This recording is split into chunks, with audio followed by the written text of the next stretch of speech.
Back, a 14-year-old pupil has been stabbed to death with a pair of scissors at a school in Sebokeng in the Vaal this morning. The incident occurred at Thuto-Tiro Comprehensive School in Zone 10 during a change of classes. Both the dead boy and the alleged perpetrator, aged 15, were in grade 9. A school spokesperson said the stabbed boy died while waiting for paramedics in the school's sickroom. Gauteng Education's spokesperson Steve Mabona joins us now to talk more about this. Has there been any new information on what led to the incident? Thank you very much. Look, from where we are sitting, we need to give the police, ample time to conduct their investigation as they've already started. We'll respect that space.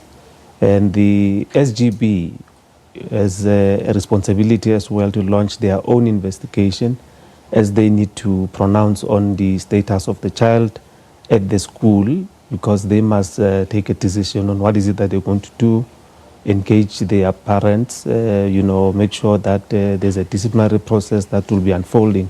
So that process will also give it some space, because it's only the HOD that can expel, if we were to expel the child at school. So we'll give them that opportunity to conduct that investigation. But I'm just reflecting back on this press conference earlier on. I know what was said was that it is unclear how the perpetrator ended up stabbing the victim in the chest.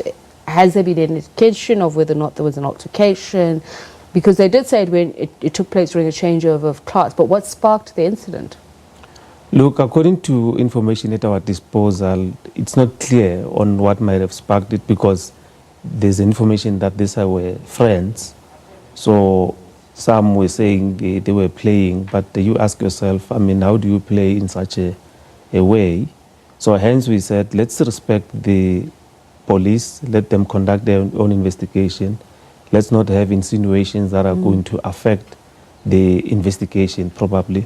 So let's just respect that space. And we have agreed that we're not going to enter into that space until the police they are done with their work. Having said that, Mr. Mabona, with due respect, I was quite piqued by a comment made also during that press conference that they had no knowledge where this pair of scissors came from. I'd imagine that it would be part of a stationery at that level for people to have a pair of scissors. So saying they were unaware of where it came from would suggest that there was a foreign object in a foreign environment. It looks like it was not supposed to be there.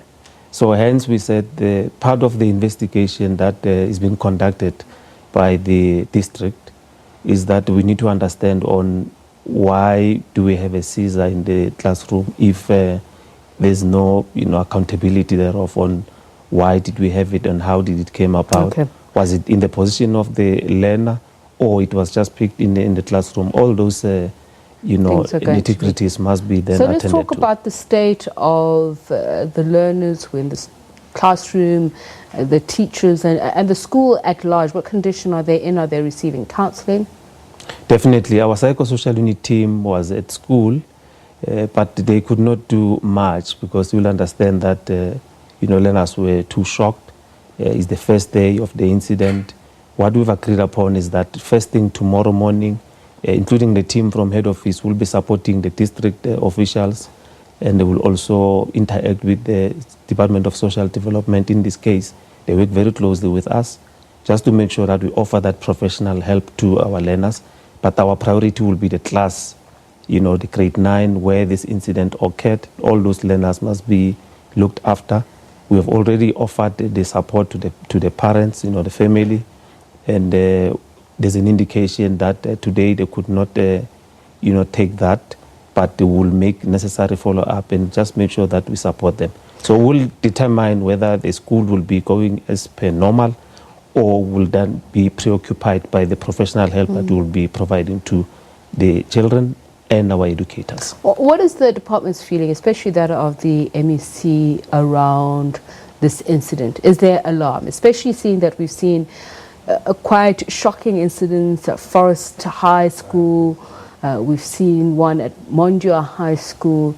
Is there concern that there's an escalation of such incidents? Look, there will always be a concern where the safety of our children is compromised.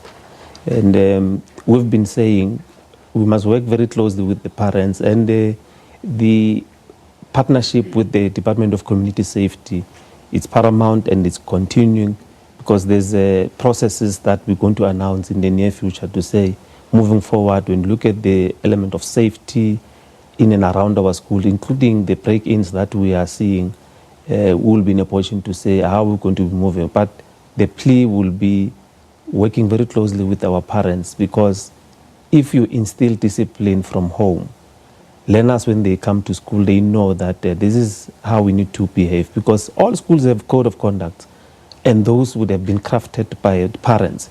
So parents will know that our learners, our children must behave in this fashion when they're at school, and we just need to make sure that we instill, not to find a situation whereby when a parent is called to come to school to account for the child's deeds, one will be in a defensive mode. So we need to be acceptable and just be more accountable to what our children are doing. What can you do to be more proactive? There's been an acknowledgement of high levels of bullying in schools. So there's a great deal of psychological, some cases emotional and physical abuse. What are you doing to stem that practice, that phenomenon? Remember, we have identified 20 schools which are problematic when you look at their behavior, ill discipline, drug peddling, drug abuse, and the bullying.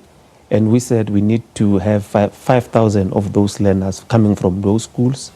And our operations with the police, we're not going to announce when we go to those schools. And we had to add another school which was in Gauteng, Thuto-Tiro. So we have now 21 schools which we know they are problematic, and the program will begin. We are finalizing the process of identifying all those 5,000 bullies, and then we'll take them through a program where they will be interacted with, they will be taken through professional help, just divert their behavior and make sure that you lead them, we guide them on how to behave in a school environment and in a society at large. All right, thank you very much for your time and speaking to us. Gauteng Education spokesperson Steve Mabona. Let's take a quick break, don't go away.